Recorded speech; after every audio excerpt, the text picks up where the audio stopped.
I met with the governor over the summer. I met with her last spring before we adjourned, um, and and so it was something that I fought for, something I campaigned on. Everybody knew where I stood in regards to ESAs, and so I was happy to get that across the finish line. And her team and her staff and some of the things that she brought forward, I didn't even think of. And so it was good to be able to put that bill together. And I'm not going to take all the credit. I mean, I was a part of the process, and they did the heavy lifting of putting it together. But I was glad that I was asked to be a part of that. And so, and then I'm not sure if a lot of people in there. So I've written a bill which protects us from ESG policies. Banks probably have a big part in that bill. I've heard a lot from banks and credit unions alike, and so, but ESG policies and ratings are very dangerous for this country. And I know banks and credit unions here in Iowa at least want to stay out of the fray.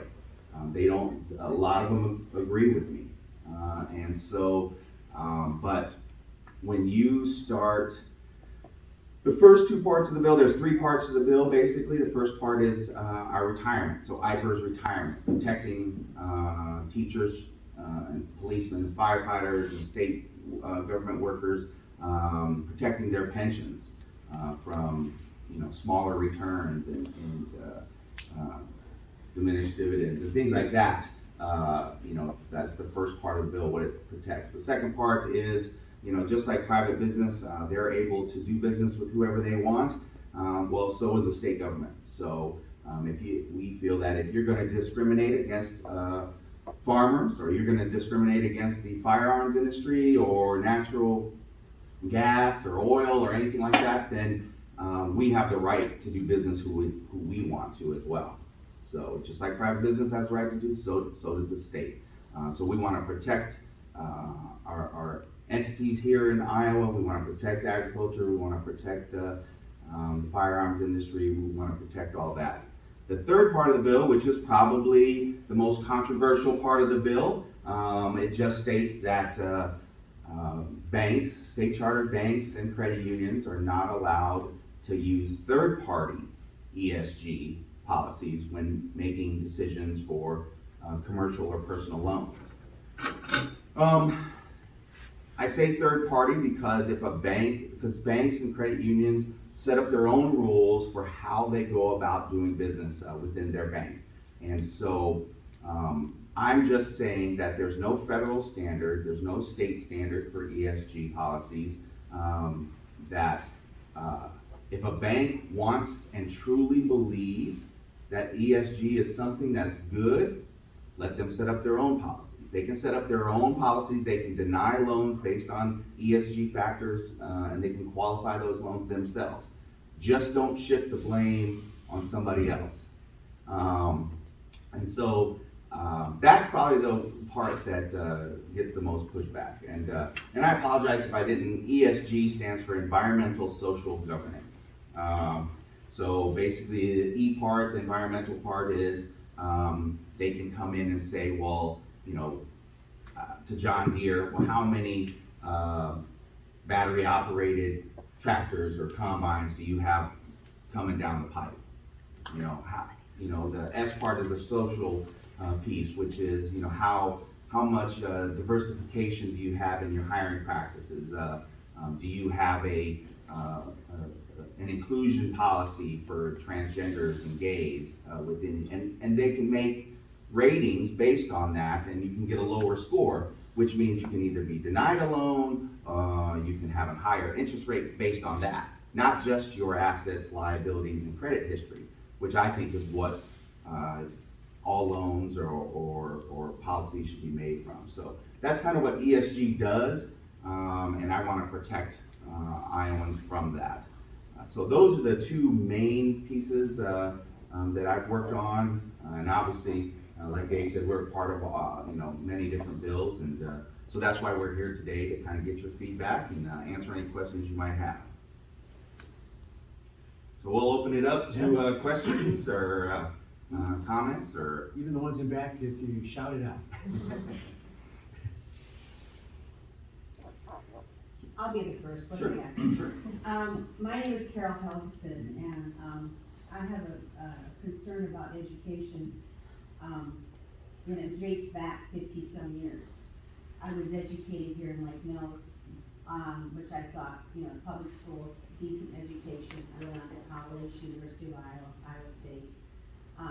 My first teaching job was in a small town, Thornton, Iowa, and back in '85, I believe it was. And the pay was so pathetic. It was $12,000 a year, and that was including, I was a special education teacher, that was including being the boys and girls golf coach and the high school director of the play. So I was gone from January to May, every night, working on these different things. And I had 2 small children to take care of. So I really had struggles. I had gone through a divorce. I had struggles financially making it in the state of Iowa. So I had no choice but to look elsewhere, to look out of state. I had to leave my support system, which was here in Lake Mills, and I ended up in South Texas for 11 years teaching. It was $6,000 more, so it really helped me out, okay? Point is, I've been in different states because I have kind of an adventuresome spirit. And so I've seen education in bigger cities, which the rural area doesn't have the same perspective that I have. And I have seen changes in the educational system. Some have been good, some have been bad. And one of the things that I've been concerned about here in the state of Iowa is the voucher system that you all passed. I don't understand how you all can justify giving private school money, taxpayer monies, to a 2% school population in the state of Iowa, whereas the 98% is public schools. I don't understand how you guys, when you have 2/3 of the constituents in the state of Iowa did not want the school voucher system put into place. But the state legislature chose to ignore the constituents and pass it anyway. I have dealt with private schools in the past, not to teach, but in the state of Nevada, I was in Las Vegas for 9 years, and we've had charter schools in the city that opened up and took some of the students from the public school system. Of course, they went to the private. The thing about private schools that people don't understand is they can be selective in their students of who they decide to take in. They will not take in anyone who has any kind of disability. They will not take behavior problems. That's all back in the public school system. They had no choice but to take kids, no matter what their disability or ethnic or whatever. We get it, we got it all. Point being, some of these charter schools, they would be a business school. They would have their own curriculum, and some of them even would come into a school in Vegas to try to get the test scores up. And they would give their own curriculum, their own ways of doing things. For instance, from 8 to 10 every morning, it was a reading block for all students in the whole elementary school. And so I taught reading. Problem was, some of my kids were Hispanic and they didn't have a grasp of the English language. And I had first grade, so they didn't have a phonetic base, they didn't have a sight word base, nothing. I had to start from the very beginning. But that wasn't allowed. And my principal basically said to me when I went in there to complain that my kids were way behind, he says, well, it doesn't matter because they'll just end up being working in the casinos as a valet. Which of course is the wrong kind of an answer, correct? You know, we have to look at education is that we wanna help every single student, no matter what their issue is. And we have to start from where they're at, not where you hope they're going to be.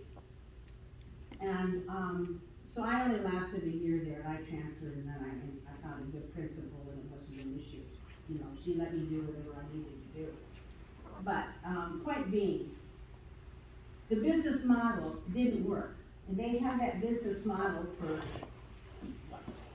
I'm gonna say 10 years, and finally, they got rid of it because it wasn't working with the students.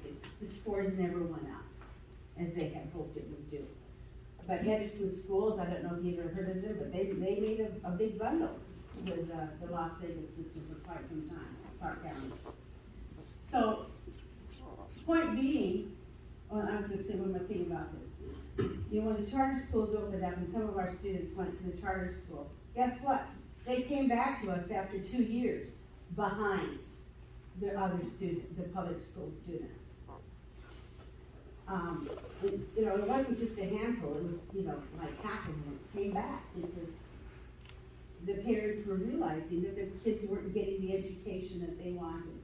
So that was, you know, that's one of my concerns about the voucher system, that it doesn't take care of the masses, which we have to do in the public school system. The public school system, from what I know, basically has, it's strong in the state of Iowa.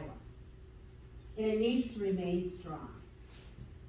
We have a lot of spirit in these small towns when it comes to sports. It has to be, they need the funding, the students need the funding to do the things that they wanna do. And I do applaud the part of the bill that gives monies out for parents who need extra monies for, sport events or whatever. I think that's great. I just read that somewhere in that money. I think maybe I got that wrong. I could have that wrong, I No, don't know. you might have it right. Well, I saw that there was some sort of fund. Yeah, okay. We got about one more minute for you. Oh, one more minute, okay, I'll finish up. Then my next thing is, you know, teachers deserve a decent wage.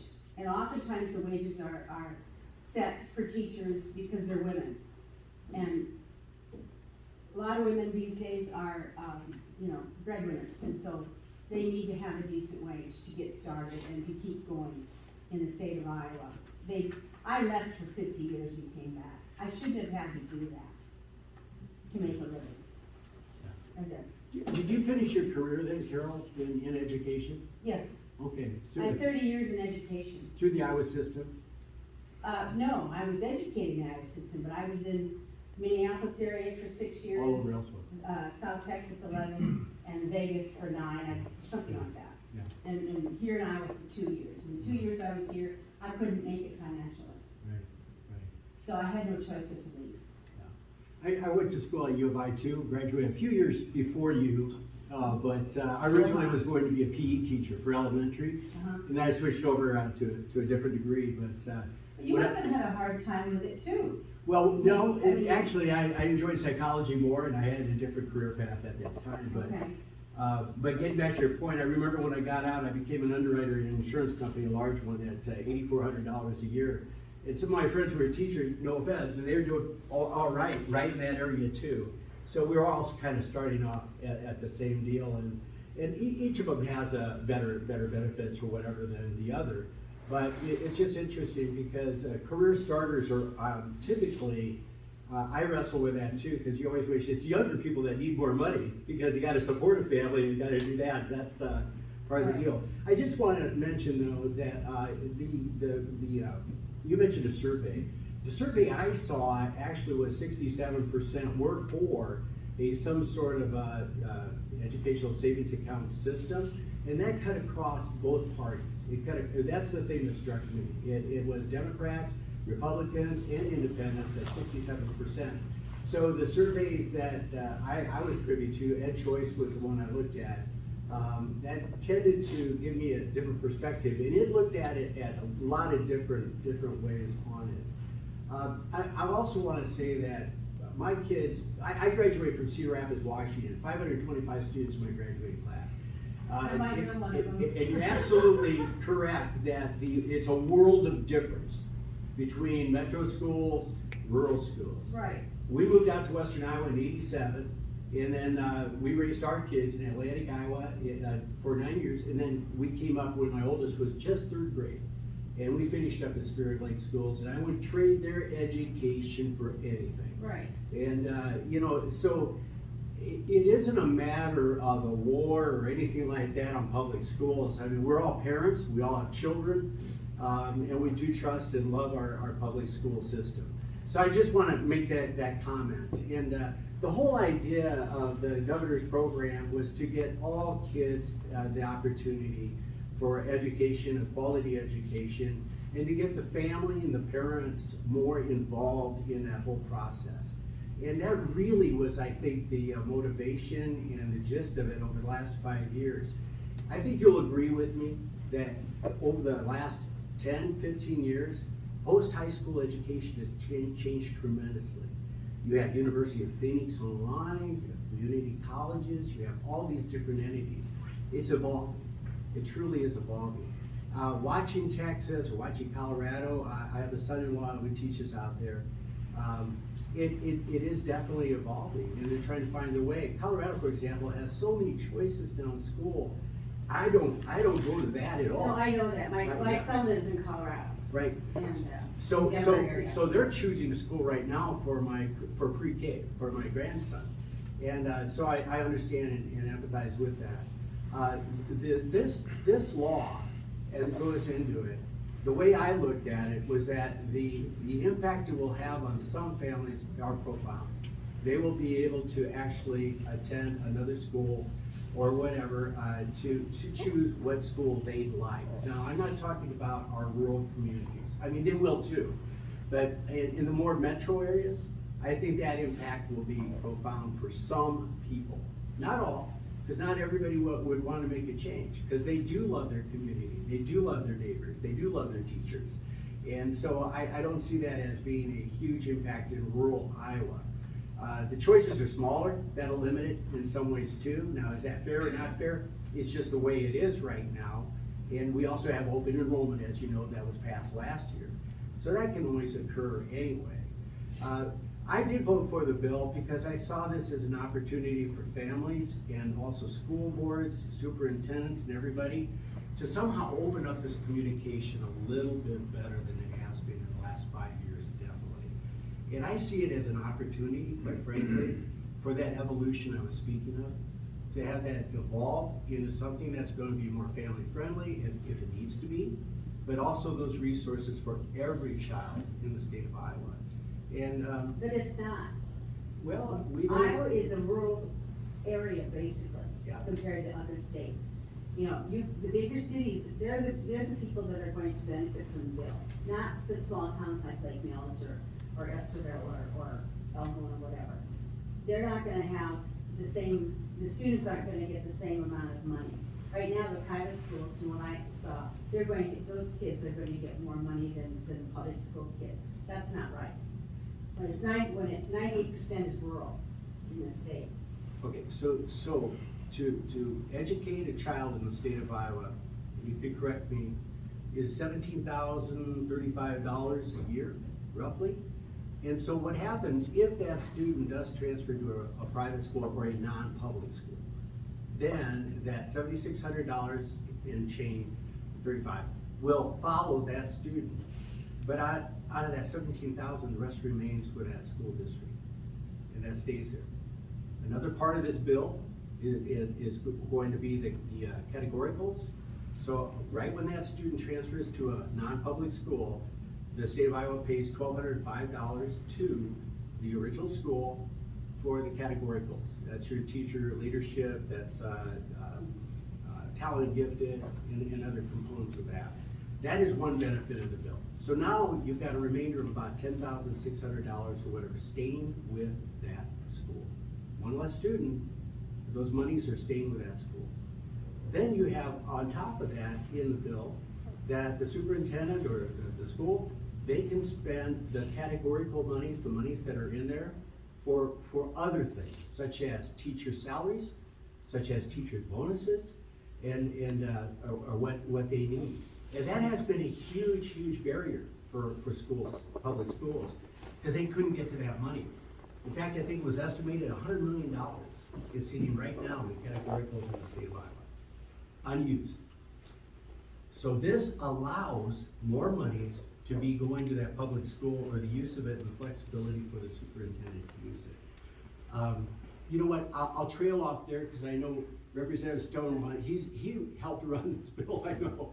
So go ahead. No, that's fine, that's fine. So I sit on the education committee, as I've done the last 2 years, and so Carol, I know exactly what you're saying. I lived in Vegas when I was in the Air Force before I retired. I was there for 5.5 years, yep, so, I lived in Aliante in the northwest corner. I know exactly where that's at, I have friends that live up there. Yeah, our three oldest went to school at Shadow Ridge High School, graduated, so I do know what Clark County School District offers and then what they're lacking of as well. Right. So, but to kind of come back on the bill, so first off, the bill is not a voucher, right? There is a distinct difference between a voucher and an ESA, and they are worlds apart.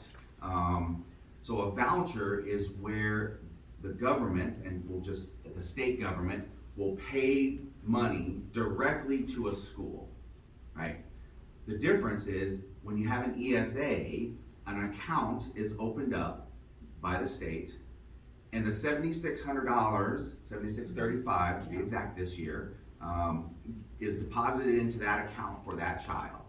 Okay, now that child decides, and their parents decide, they move to a town, or they leave a part of the state, go to the other part of the state. Now they have the decision of, they visit the local public school where their child would go, they visit a private school, they visit an online school, and the parent says, well, you know what, the best place to offer my child the best education is the public school. So then they go to the public school, so the money goes to the public school, right? Scenario B is the money's deposited into an account, and they say, no, a non-public school, a private school, is the best fit for my child. So then the money follows the child there. Third scenario is, well, we prefer an online school, okay? So then that money goes to, so that's the difference, is that the parent is actually telling the state, not the state depositing the money into a private school themselves. The parent is actually making the choice of where to go. Right. And so the funding for rural schools will not diminish at all. It's based on a head count, right? So the only way for a rural school to quote unquote lose money is if children leave, if they go someplace, because now 7635 will follow the child wherever they go. Right. Okay, so it was said during debate that that there's 40 counties in Iowa that have no private school. Okay, so if there's no private school, then they're not gonna leave, right? And in our rural schools, actually, you know, if you get down to the nitty gritty, and you say, why are kids leaving? Well, a lot of kids, there's 3 reasons, right? There's one, it's the bullying that happens in school and the harassment, right, that exists. It's the critical race theory that's being taught in schools, right? And it's the transgender ideology that's being pushed in schools. So that's why kids and parents are upset at what's going on, right? And so, but that by and large is not happening in rural schools. We provide a very great education up here. Parents are very happy with their schools, so kids won't leave. So then the school doesn't lose any money. They have 100 kids, and each kid is funded at $76.35 from the state. That doesn't include all the federal money, it doesn't include all the tax dollars that go there, just what the state gives. Then there are kids that are currently, though, in just about every school district, both Lake Mills, Forest City school districts, there are kids that are currently enrolled in private school, right?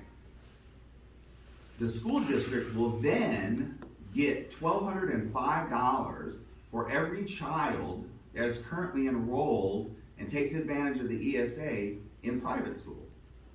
So not only does the public school not lose any money, they'll actually gain money from this bill. They'll actually receive more funds to fund the school. And then on top of that, we've removed the barriers and the limitations of the three categoricals, right? The teacher leadership fund, the professional development, and the talented and gifted categoricals. So now what that does is it allows the flexibility for superintendents and the school boards to actually take that money, whatever's left in it, and like Dave said, pay salaries, give bonuses, things like that. So currently, right now, in Lake Mills has $268,431 in unspent categorical funds. That doesn't include this year's funding of that. Lake Mills received an additional $205,485 for their teacher leadership categorical. They received $39,983 for professional development, and they received an additional $52,836 for the talented and gifted program. So you take the $268,431 that they currently have in reserves, and if they don't use up all of that, then it just adds to the reserves. Now, we didn't dictate to superintendents and school boards how they spend that money. We just said, hey, you can spend this money now. It doesn't have to be used. And in the state of Iowa, there was, I think it was over $100 million in those accounts, statewide, that superintendents and school boards were locked in that they couldn't use. So while I agree that there are differing opinions on this, this is actually a good thing for Iowans and their kids. It gives parents that choice of moving on. And then, real quick, I'd like to touch on, you had mentioned that private schools don't have to take every child. No, they don't. Right, okay. And, well, actually, neither do public schools. So public schools, if you have, say, an IEP, a child with an IEP, say a level 3 IEP, right? If that school does not have, by code, if that school does not have the means or the space or to educate that child properly, they can deny that child. Now, the caveat to that is that the school district is actually on the hook to find where to get an education for that child. Absolutely. Okay, so here's the thing. So, and this is a piece that not a lot of people know about or understand because it kind of gets into weeds, and I apologize for getting into the weeds a little bit here. So a level 3 IEP is weighted differently than a normal child, right, without an IEP. And that weighting is 2.74, okay? So the school district actually receives 2.74 times over the amount of the normal amount that this state would provide, right? So if you take the 7635 and you multiply that, they get the 1, so they get the 7635 plus 2.74. That equals out to $28,555, $554.90 something. Right? Anyway, so $28,555 for that level 3 IEP. Okay, so you take the same child with a level 3 IEP and they go to the public school. The public school will receive $28,555. You take the same child and you put them in a private school. You know what the private school gets? $76.35. That's it. So what has been brought to the attention, because so many people have said that private schools can't take everybody. And actually, I do know of private schools that do take level 1, basically IEPs, right? What They don't have to honor it. They don't have to honor it, but they do. So to just say that they don't take them, that's not a true statement. They do take level 1 IEPs because they can manage that. And so because of all the emails that I received and everything that I've stated, that has been stated to me that private schools don't, what I've come to realize is that those parents are right, that, you know, that the private schools can't take, they can't take those level 2 and level 3 IEPs. So what a proposal that I've made is that, well, maybe all the funding, the weighted funding goes with that child to a private school as well. So the $28,000 that the public school gets for that child, that the state pays for, that $28,000 should follow the child as well. And I didn't actually think about that until I heard from, and I have to say, in the first 2 weeks of session, I got over 2,000 emails. And I would say probably, because I started to make a separate file for those emails, I would probably say there were probably about 800 emails that told me that there was a disparity in those IEPs.